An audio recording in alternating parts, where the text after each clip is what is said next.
Having my first year on site was incredibly challenging for me. Just talking through them made me feel a lot better. Looking after yourself first so that you can then look after others.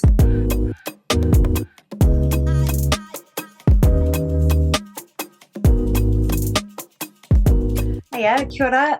My name is Sally. I am a second year apprentice carpenter working in Melbourne, Naarm. But previously I'm from Tamaki Makaurau.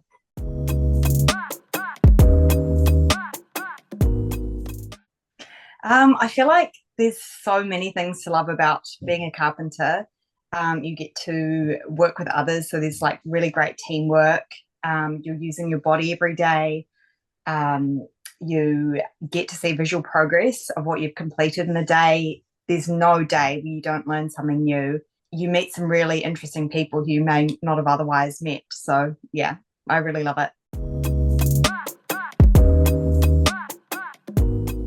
Probably my most common way would be to have a really long hot shower, which kind of like physically and mentally strips off the day.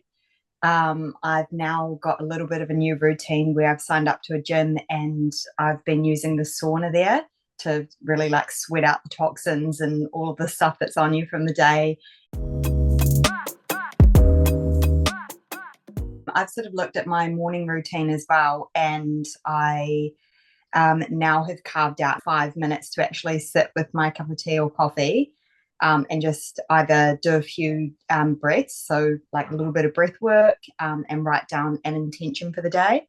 And I think making that routine incredibly easy to follow and not onerous, I've been able to merge that quite seamlessly into my day, and I look forward to knowing that I'm not having to rush to the car. I've left myself 5 minutes where I can just sit down, enjoy it, and then go. Fantastic. And it gives you a bit of like, mental clear head before you go into your day. I'm incredibly lucky to have a huge support from my friends and whānau, especially my parents, huge supporters of mine, and also being on Instagram and having a close kind of group of friends who are egging me on via there. One person who's been amazing for me throughout my journey so far is my friend Courtney, who is a tradie carpentry apprentice in Auckland, who have actually met mostly online, and we catch up. So she's a little bit further ahead in her studies than I am. And obviously, unfortunately, in a different country, but we catch up fortnightly on the phone, and sometimes we spend literally hours on the phone just catching up on both what's happening in each other's lives generally, but also talking through and unpacking stuff that's going on site.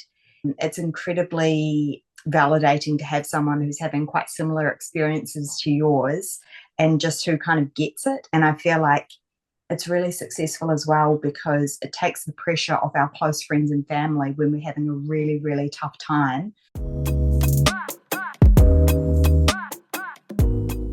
So I guess having my first year on site was incredibly challenging for me. And through that time, I looked back to the kind of, I guess, toolbox of techniques that I'd used previously to get through mental health challenges.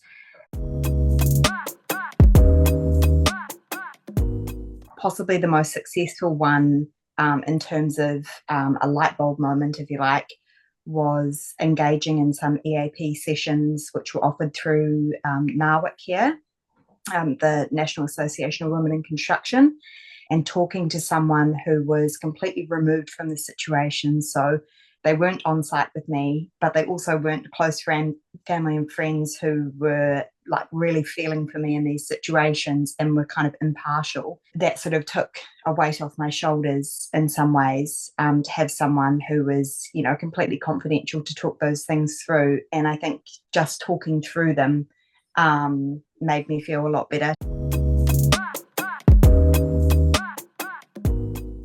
I guess in terms of building resilience, the main thing I do is to get out in nature. I think that's the most important thing that I do. If I can pair catching up with friends and getting out into nature, whether that be going to the beach or going for a nice walk in nature, I think that really helps.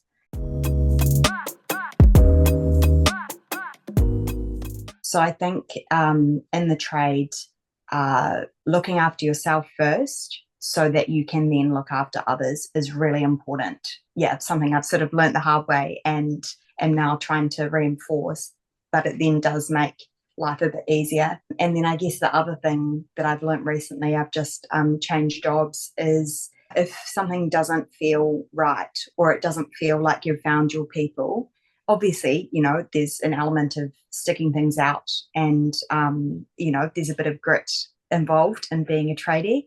But if it doesn't feel right or you haven't found your people, then keep looking, because I think there's some amazing people out there and they might just not be the crowd for you.